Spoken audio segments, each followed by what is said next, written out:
Kalau di dalam kitab sucinya Ustadz, itu ada nggak Ustadz yang menjelaskan tentang bagaimana manusia ini diciptakan? Ada nggak Ustadz? Apakah di Quran ada mengenai proses terciptanya manusia? Nah, alhamdulillah di situ Allah sudah memberikan penjelasan ya, jauh-jauh sebelum ilmu pengetahuan mungkin ada, ya, jauh sebelum ilmu kedokteran ada. Allah sudah memberikan tuntunannya, memberikan ilmunya kepada kita, yaitu termaktub di dalam surat Al-Mu'minun ya, nomor surat 18 ayat 13 ya. Allah di situ berfirman, A'udzubillahi minasyaitonirrajim, bismillahirrahmanirrahim. Tsumma ja'alnahu nutfatan fi qararin makin, tsumma khalaqana nutfata 'alaqatan, fa khalaqana al-'alaqata mudghatan, fa khalaqana al-mudghata 'idhaman, fa kasawna al-'idhama lahma, tsumma ansha'nahu khalqan akhar. Fatabarakallahu ahsanul khaliqin. Dari situ Allah berfirman, kemudian kami Allah menjadikan sperma atau menjadikan manusia itu di dalam sperma, atau menjadikan manusia selanjutnya setelah Nabi Adam itu berupa sperma yang diletakkan di dalam rahim yang kokoh. Nah, kemudian di ayat 14 Allah begitu detail menjelaskan tentang proses terbentuknya itu. Jadi di sini Allah menyebutkan bahwa kemudian kami Allah menjadikan yang asalnya sperma tadi menjadi segumpal darah.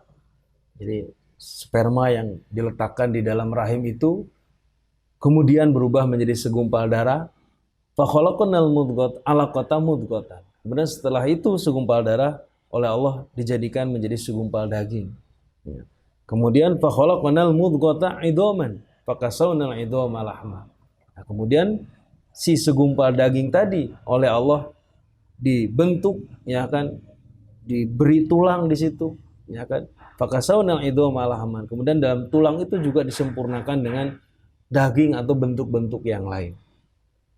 Tsumma ansha'nahu khalqan akhar. Kemudian Allah menjadikan bentuk yang lain, seperti dibuatlah telinga, dibuatlah hidung, mata dan lain sebagainya. Itu asalnya ya dari sperma itu.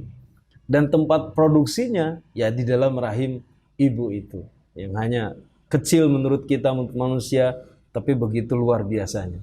Makanya di akhir ayat Allah menyebutkan fatabarakallahu ahsanul khaliqin. Maha barokah Allah, sebaik-baiknya zat yang menciptakan. Jadi seperti itu, Pak. Nah, berarti yang tertulis di dalam Al-Quran ini pengarangnya siapa? Allah tadi yang Ustadz sampaikan. Betul, Allah. Berarti ini adalah ucapan Allah. Betul. Nah, tapi Allah ini kan belum, tidak ada bentuknya mungkin dalam kondisi kehidupan nyata ya gitu ya. Terus yang menyampaikan siapa? Al-Quran ini. Baik. Jadi memang Al-Quran ini wahyu dari Allah. Yang memang Allah sendiri yang membuat, Allah sendiri yang memfirmankan, dan Allah sendiri yang menghimpun dan menurunkan. Nah, pertanyaannya, kepada siapa Allah menyampaikan Al-Quran ini? Sehingga kita bisa tahu Al-Quran ini dari Allah. Nah, di dalam Al-Quran, ya kan, ini juga ada ayatnya dalam surat Al-Alaq di situ, bagaimana proses turunnya wahyu Allah kepada seseorang hambanya Allah yang hebat, yang luar biasa, yang bisa disebut juga khairu khaliqul ard, sebaik-baiknya ciptaan Allah di dunia, yaitu Nabi Muhammad. Nabi Muhammad inilah yang oleh Allah diberi tugas menterjemahkan, mentransfer wahyu dari Allah, kemudian dikuasai oleh beliau Nabi Muhammad dan disampaikan kepada umat manusia. Jadi kepada siapa? Ya, tentunya jawabannya adalah kepada Nabi Muhammad. Al-Quran ini merupakan wahyu dari Allah, disampaikan lewat malaikat Jibril, diturunkan kepada Nabi Muhammad. Jadi Nabi Muhammad inilah yang menjadi penyambung amanah dari Allah atau ilmu dari Allah ini, Pak. Nah, lalu apa nih bukti yang mungkin masuk akal bahwa Al-Quran ini bukan karangannya Nabi Muhammad? Nah, itu kan tadi di awal, kalau ini memang berasal dari Tuhan yang menciptakan alam semesta, pasti tidak ada keraguan di dalamnya. Tapi Betul. kan kita semua belum pernah nih melihat yang namanya Allah pencipta ini. Betul. Yang kita rasakan adalah ajarannya yang kata Ustadz tadi disampaikan kepada Nabi Muhammad. Nah, sekarang apa nih buktinya yang yang mungkin bisa diterima secara akal atau secara saintifik bahwa ini bukan karangannya Nabi Muhammad, jangan-jangan Quran ini tulisannya Nabi Muhammad gitu. Nah, gimana itu Ustadz? Nah, kebetulan pertanyaan seperti itu, Pak, juga pernah dilontarkan oleh orang-orang Mekah waktu Al-Quran ini awal-awal turun. Di dalam Al-Quran disebutkan, mereka mengatakan bahwa Al-Quran itu karangannya Nabi Muhammad. Al-Quran itu tulisannya orang dahulu. Atau juga ya bisa disampaikan kalau Al-Quran ini bisa saja adalah karangannya Nabi Muhammad. Ya kan? Bisa saja Nabi Muhammad menulis sendiri, mengarang-arang sendiri, terus menyampaikan dan mengaku-ngaku ini dari Allah. Bisa saja seperti itu. Namun ternyata alhamdulillah Allah sudah memagari supaya hal itu tidak terjadi. Dengan cara bagaimana? Dengan cara Allah memilih seorang nabi yang latar belakangnya, mohon maaf, bukanlah orang yang ahli menulis, bukanlah orang yang ahli membaca, yaitu beliau adalah bangsa ummi. Bisa disebut juga bangsa yang buta huruf, ya kan? Di dalam Al-Qur'an surat Al-A'raf, ya kan? Dalam surat Al-A'raf di situ juga Allah berfirman, alladzina yattabi'una rasulan nabiyyal ummiyal ladzi yajidunahu maktuban 'indahum fit Taurati wal Injil. Jadi orang-orang iman itu adalah orang-orang yang mengikuti Rasul, mengikuti Nabi Muhammad, yaitu nabinya bangsa ummi. Bangsa ummi itu ya sekali lagi, ini adalah orang ya atau bangsa yang memang tidak tahu, tidak hanya tidak menguasai, tapi tidak tahu menulis dan juga membaca. Kemudian lagi di dalam surah Al-Ankabut, ya, ayat 48 Allah berfirman, wa ma kunta tatlu min qablihi min kitabin wala takhutuhu biyaminik. Jadi Nabi Muhammad, engkau tidak pernah membaca satu kitab pun sebelum Al-Quran, dan engkau tidak pernah menulis dengan tangan kananmu. Jadi Nabi Muhammad ini memang sebelum dituruni Al-Quran, beliau ini bisa dibilang ya orang yang tidak bisa menulis, tidak bisa membaca. Bahkan itu termaktub dalam Al-Quran. Allah sendiri yang mengatakan begitu. Jadi Nabi Muhammad tidak pernah membaca kitab selain Al-Quran, dan Nabi Muhammad tidak pernah menulis wala takhutuhu biyamini, tidak pernah menulis kitab apapun dengan tangan kanannya. Bahkan ketika wahyu Allah pertama turun, Iqra saja, Nabi Muhammad mengatakan ma'ana biqari'in, aku tidak bisa membaca. Aku baca apa? Jadi aku tidak bisa membaca. Jadi kalau ada orang yang mengatakan Quran ini karangan Nabi Muhammad, ini sangat jauh sekali dari kemungkinan itu. Kenapa? Karena yang pertama, Al-Quran ini tulisan sastra yang stratanya ini adalah yang paling tinggi. Bahasa Arab itu kan banyak, Pak. Nah, Al-Quran ini merupakan bahasa sastra kalau bisa dibilang ini yang paling baik, ya kan? Dan yang keduanya, kebetulan yang menyampaikannya adalah orang yang ya boro-boro gitu ahli menulis, membaca pun menulis pun beliau tidak bisa. Jadi sangat jauh atau sangat kecil kemungkinan kalau Al-Quran ini adalah karangannya Nabi Muhammad. Dan namanya karangan itu kan bohong, Pak, bisa terjadi bisa berbohong, bisa meleset, tapi semua isi Al-Quran itu tidak ada satupun yang meleset. Apa yang ditulis Quran pasti akan jadi kenyataan. Nah, Nabi Muhammad ini kalau ceritanya seperti itu, berarti Nabi Muhammad ini semacam perpanjangan tangan. Betul. Atau yang menyampaikan firman-Nya Allah. Betul. Nah, apakah ada wahyu-wahyu atau firman-firman Allah atau petunjuk dari Allah yang diucapkan Nabi Muhammad tapi tidak ditulis di dalam Quran yang berhubungan dengan penciptaan manusia ini? Mungkin Nabi Muhammad karena perpanjangan tangannya Allah, mungkin ada nih ajarannya beliau yang tidak tertulis di dalam Al-Quran tapi menjelaskan apa yang ditulis di dalam Quran. Betul. Jadi Nabi Muhammad itu pernah bersabda dalam suatu hadis, inni utitul kitab wa mislahu ma'ah. Jadi aku oleh Allah ini diutus, makanya beliau kan julukannya sebagai Ar-Rasul. Rasul kan utusan, ya kan? Yeah. Berarti kalau disebut utusan, ada yang mengutus, ya kan? Yeah. Dan yang mengutusnya jelas adalah Allah. Beliau betul seperti Bapak sampaikan, kepanjang tangannya dari Allah. Beliau adalah utusan Allah.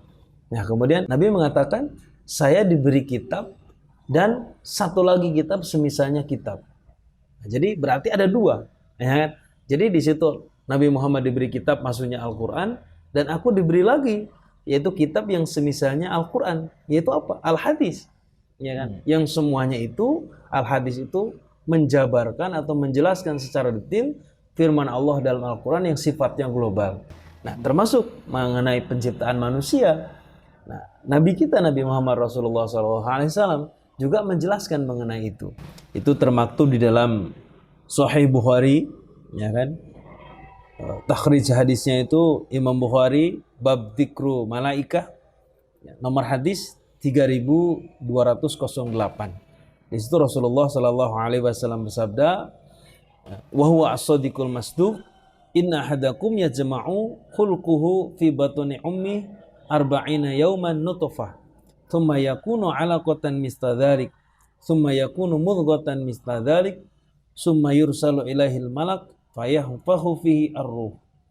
Jadi Nabi Muhammad bersabda, bahkan sahabat Abdullah bin Mas'ud mengatakan, wa huwa as-sadiqul masduq, Nabi Muhammad adalah orang yang benar dan diterima kebenarannya, orang yang jujur, ya kan, dan pasti kejujurannya. Bahkan beliau sebelum jadi nabi disebut Al-Amin, ya kan.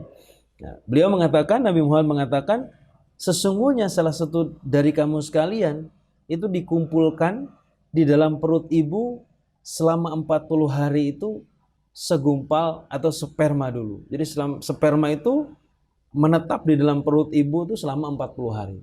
Ya, setelah 40 hari, sperma ini berubah menjadi segumpal darah. Nah, jadi sesuai dengan firman Allah tadi. Kalau dalam firman Allah tadi tidak menyebutkan angka 40 hari, nah Nabi Muhammad merinci lagi. Ya, dengan ada Nabi Muhammad mengatakan arba'ina yauman, 40 hari. Nah, kemudian segumpal darah tadi setelah 40 hari ya, berubah menjadi segumpal daging, mudghah, ya kan. Ya, kemudian setelah segumpal daging itu 40 hari kemudian, mistadzalik, ya, Allah mengutus malaikat dan meniup rohnya. Nah, jadi di dalam Al-Quran Allah menjelaskan apa step-stepnya, asalnya sperma menjadi segumpal darah menjadi segumpal daging. Nah, oleh Rasul di dalam hadis diperinci lagi. Ternyata perubahannya itu selang waktu 40 hari.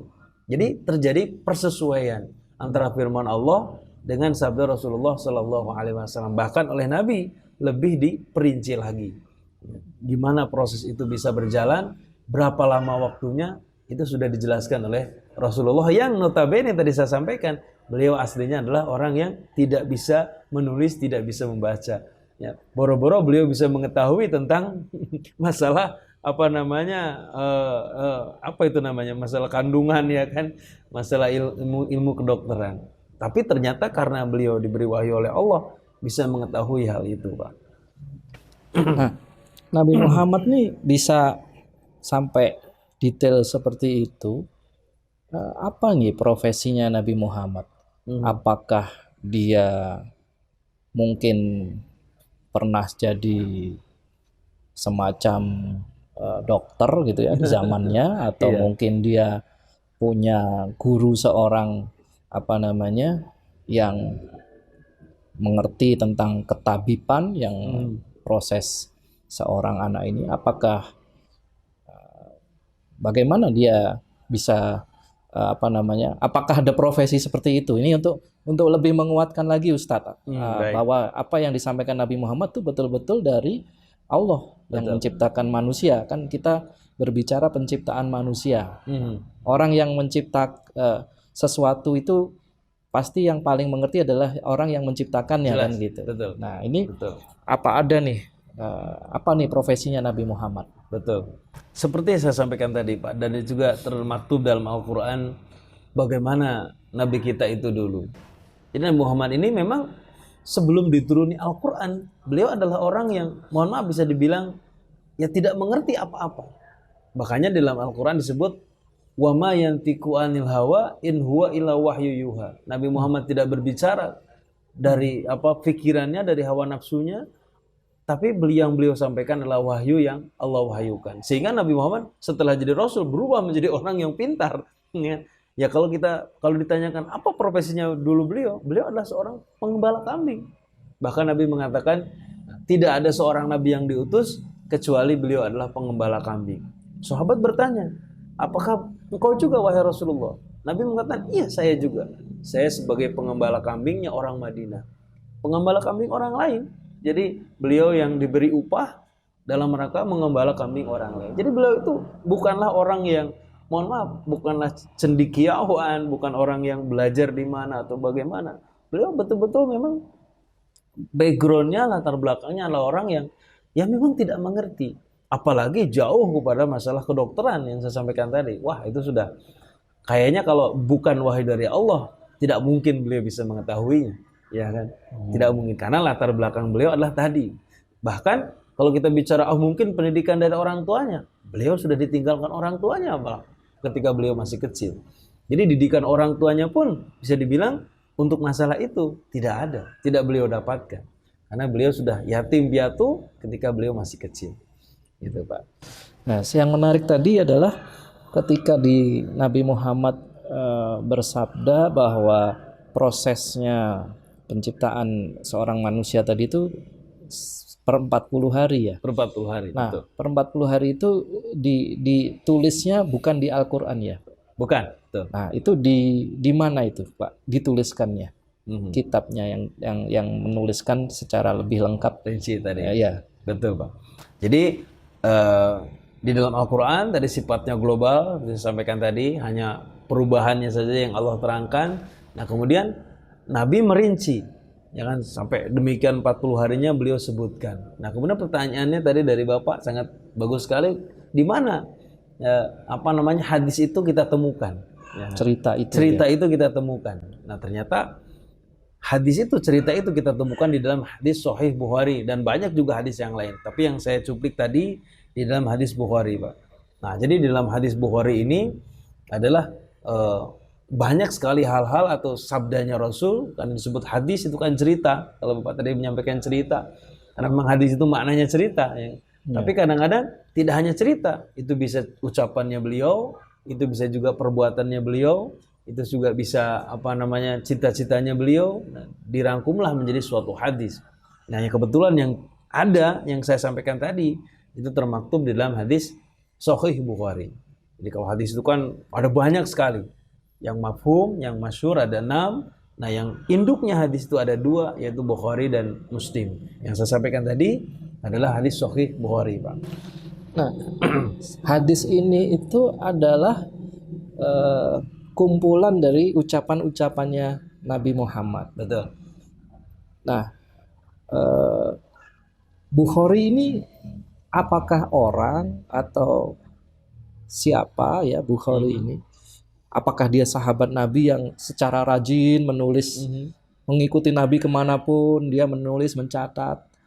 Atau dia siapa nih Bukhari ini sampai dia bisa atau kitab ini itu bisa mengumpulkan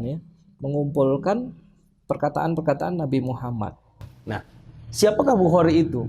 Bukhari itu kalau kita lihat dalam sejarah, nama asli beliau adalah kebetulan juga Muhammad, ya, Muhammad bin Ismail. Ya. Muhammad bin Ismail disebut juga Al-Bukhari. Beliau adalah lahir di tanggal 13 Syawal tahun 194 Hijriah atau 21 Juli 810. Gitu, beliau ini. Jadi kalau dibilang apakah beliau tadi mengikuti Rasulullah, beliau sangat jauh dari Rasulullah. Ya kan? Orang yang sezaman dengan Rasul disebut sahabat. Ya, orang sahabat itulah orang yang sezaman dengan Rasul dan menjumpai Rasul. Nah, setelah sahabat ada yang disebut tabi'in. Tabi'in ini adalah orang yang tidak menjumpai Rasul tapi menjumpai sahabat. Nah, setelah tabi'in ada tabi'in. Nah, Bukhari ini, Muhammad bin Ismail ini sangat jauh beliau ini. Ya, tapi kenapa beliau bisa, pertanyaannya, bisa merangkum hadisnya Rasul? Ya karena memang sengaja beliau berguru, merangkum, ya kan, berguru kepada ustadz-ustadznya beliau, guru-gurunya beliau, sengaja ingin merangkum, menulis semua cerita dari Rasulullah. Nah, jadi kalau pertanyaannya Bukhari itu siapa? Ya itu beliau sangat jauh dari Rasulullah, Pak. Tapi memang beliau mendedikasikan hidupnya, ya kan, ilmunya dan semuanya untuk merangkum hadis-hadis Rasulullah. Jadi Bukhari ini hidup sekitar abad ke-8 ya, 8 ke 9 ya. Betul, Itu betul. kurang lebih sekitar 200 tahun setelahnya Nabi Muhammad. Betul. Nah, Betul. pertanyaannya bagaimana metode Bukhari ini ya untuk bisa mendapatkan catatan-catatan ucapan-ucapannya Nabi Muhammad. Kan ini 200 tahun. Nah, waktunya lama. 200 tahun itu waktu yang lama. Dan mungkin itu sudah berbeda generasi ya. Betul. Artinya mungkin sahabat-sahabatnya Nabi itu juga sudah tidak ada pada saat Bukhari menulis ini gitu kan. Itu gimana metodenya itu Pak Ustadz sehingga akhirnya menjadi sebuah kitab yang legitimasinya menurut Pak Ustadz tadi diakui kebenarannya. Nah, metodenya gimana itu Pak Ustadz? Jadi Imam Bukhari, beliau memang seperti saya sampaikan tadi, beliau sengaja mendedikasikan hidupnya untuk merangkum hadis, membentuk hadis, merangkum hadis-hadis dari Rasulullah. Nah sekarang pertanyaannya bagaimana caranya beliau, sedangkan waktunya beliau dengan Rasul itu sudah terpaut sangat jauh. Nah, jadi cara yang beliau terapkan tentunya dengan cara berguru, Pak. Jadi beliau mempunyai guru. Kalau guru yang terkenalnya Imam Bukhari adalah Imam Ahmad bin Hambal. Itu adalah banyak sekali beliau, Pak Bukhari ini, Syekh Bukhari atau Imam Bukhari ini belajar hadis dari Imam Ahmad bin Hambal. Nah kemudian Imam Ahmad bin Hambal ini juga berguru juga kepada guru beliau berikutnya. Terus berguru sampailah kepada tabi'in, sampailah kepada sahabat. Nah sahabat langsung kepada Rasulullah. Sehingga di dalam hadis itu kita akan menjumpai sebelum qala Rasulullah, di situ kita akan menjumpai susunan guru-guru, ya kan? Susunan guru-guru yang sambung bersambung sampai kepada Rasulullah. Jadi kalau kita balik arahnya, jadi dari mulai Rasul kepada para sahabat, sahabat kepada para tabi'in, tabi'in kepada tabi'in, nah tabi'in terus ke bawah terus sampai kepada Syekh Imam Bukhari ini yang beliau ketika beliau mengetahui hadis itu, beliau catatlah di dalam kitabnya. Nah, jadi itulah prosesnya dengan cara berguru. Dan khusus untuk Sahih Bukhari atau Imam Bukhari ini, beliau tidak mau, beliau tidak mau berguru kepada jalur guru yang disaksikan ada ilal itu ada cacatnya. Misalkan gurunya pernah berbohong 2 kali, 3 kali, beliau tidak mau berguru kepada guru seperti itu. Ya karena namanya manusia mungkin ada kekurangannya. Nah beliau tidak mau mengambil jalur dari guru itu sehingga guru-gurunya beliau ini betul-betul guru-guru yang sikoh, betul-betul guru yang terpercaya. Sehingga bukunya beliau, ya kan, mushafnya beliau disebut Sahihul Bukhari. Jadi kitab yang betul-betul sahih. Kalau yang lain ada yang disebut Sunan At-Tirmidzi, Sunan An-Nasai. Kenapa? Karena di dalamnya tidak semuanya sahih, ada yang hasan, ada yang bahkan ada yang dhaif. Jadi caranya bagaimana? Adalah dengan cara berguru, Pak. Sehingga kita menjumpai dalam hadis itu ada yang hadatsana Ibrahim, hadatsana terus sampai nanti qala Rasulullah sallallahu alaihi wasallam. Jadi betul-betul nyambung, tidak ada satupun guru yang putus, Pak.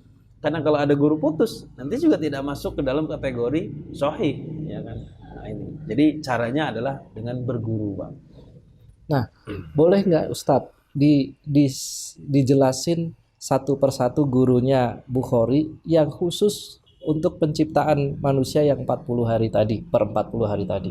Baik. Nah, itu guru-gurunya Bukhari itu siapa saja Ustadz? Sampai dengan ceritanya Nabi Muhammad tentang penciptaan manusia yang tadi katanya per 40 hari itu. Nah, guru-gurunya siapa saja? Di sini ditulis ada urutan guru sampai kepada Rasulullah. Kalau boleh saya sebutkan, lihat hadasana. Jadi selalu dalam hadis itu diawali dengan hadasana. Hadasana bercerita kepada saya. Nah, sayanya adalah yang mengimpun hadis ini. Kebetulan yang kita baca adalah Bukhari, berarti hadasana bercerita kepada saya Bukhari, ya, yaitu Adam. Nah, berarti gurunya Imam Bukhari adalah Adam namanya. Kemudian hadasana Syu'bah. Nah, bercerita kepada saya Adam, yaitu Syu'bah. Nah, Adam sendiri punya guru namanya Syu'bah. Kemudian hadasana A'mas. A'mas mengatakan sami'tu Zaid ibn Wahbin. saya mendengar dari Zaid bin Wahbi. A'mas punya guru lagi yang namanya Zaid bin Wahbi. Nah, kemudian sami'tu Abdullah bin Mas'ud radhiyallahu anhu. Kemudian Zaid mengatakan, saya mendengar dari Abdullah bin Mas'ud radhiyallahu anhu. Jadi gurunya Zaid adalah Abdullah bin Mas'ud. Nah, kebetulan Abdullah bin Mas'ud adalah sahabatnya Rasul, orang yang hidup sezaman dengan Rasul. Sehingga di sini haddatsana Rasulullah. Jadi Abdullah bin Mas'ud mengatakan, mengajari kepada saya Rasulullah Shallallahu Alaihi Wasallam. Jadi ada urutan dari Imam Bukhari sampai kepada Abdullah bin Mas'ud sampai kepada Rasulullah. Kalau boleh saya balik, berarti dari Rasulullah, dari Nabi langsung disampaikan kepada Abdullah bin Mas'ud. Waktu itu ketika Nabi menyampaikan, salah satunya ada Abdullah bin Mas'ud di situ. Ketika Nabi menyampaikan hadis tadi, nah kemudian Abdullah bin Mas'ud menyampaikan lagi kepada muridnya, yaitu siapa namanya, Zaid bin Wahbin. Dan Zaid bin Wahbin punya murid lagi atau menyampaikan kepada muridnya yang bernama A'mas. A'mas menyampaikan lagi kepada muridnya yang bernama Syu'bah. Syu'bah kepada Adam, muridnya Syu'bah adalah Adam. Dan Adam menyampaikan lagi kepada Bukhari. Jadi disitulah ada urut-urutan guru dari mulai Imam Bukhari sampai kepada Rasulullah, dari mulai Rasulullah sampai kepada Imam Bukhari. Jadi ada urut-urutan gurunya, Pak. Nanti kalau kita hitung tadi kurang lebih 5 guru ya dari Imam Bukhari, lalu 5 generasi guru ini kalau dihitung zaman hidupnya Imam Bukhari itu kan terpaut sekitar 200 sampai 300 tahun. Nah, berarti kalau kita lihat berarti 200 sampai 300 tahun itu terwakili oleh 5 generasi guru. Ya, masuk akal juga ya. Itu artinya memang terpaut sekian ratus tahun itu memang tidak mungkin hanya beberapa guru ya. Nah, berarti Imam Bukhari ini melakukan rekapitulasi dari sekian banyak guru yang dia cari, dia bukukan menjadi sebuah kitab Bukhari. Seperti itu ya Ustadz ya? Betul. Nah, Ustadz sendiri juga tentunya bisa menjelaskan kitab Bukhari. Tentunya mungkin Ustadz sendiri punya guru ya? Betul, betul Pak. Kebetulan ya, saya juga berguru, karena kalau saya tidak berguru, ya siapalah saya, apa artinya saya juga tidak punya ilmu kalau tidak punya guru. Ya, karena tentunya seseorang itu bisa punya ilmu, ya apalagi ilmu agama harus dengan berguru. Artinya sehingga nanti bisa dijelaskan oleh gurunya. Nah, kebetulan saya juga sama, saya juga punya guru saya juga punya guru, terus demikian sampai kepada Syekh atau Imam Bukhari tadi. Sehingga kalau dalam Islam kita sebut sebagai isnad. Isnad itu adalah urut-urutan rangkaian nama-nama guru-guru tadi yang tidak terputus satu orang pun. Terus dari Bukhari kepada siapa, sampailah kepada guru saya, dan saya ngaji kepada beliau. Jadi itulah yang memang harus ada, sehingga Nabi mengatakan al-isnadu minad-din. Jadi isnad itu adalah bagian dari agama. Isnad itu bagian dari keharusan suatu agama. Dalam agama Islam kita harus ada urut-urutan guru. Karena kalau tidak berguru, nanti saya bisa menyampaikan seenaknya saya, Pak. Saya bisa mengatakan apa-apa. Ya, karena Nabi mengatakan laula isnadu laqala man sa'a masya. Kalau tidak ada isnad, orang bisa ngomong seenaknya dia. Tapi karena ada isnad tadi, orang tidak bisa seenak gue. Harus betul-betul sesuai dengan apa yang dia dapat dari gurunya. Oke, terima kasih Ustadz. Semoga informasi ini bisa bermanfaat untuk seluruh umat manusia yang membutuhkan pencerahan dalam hidupnya. Terima kasih.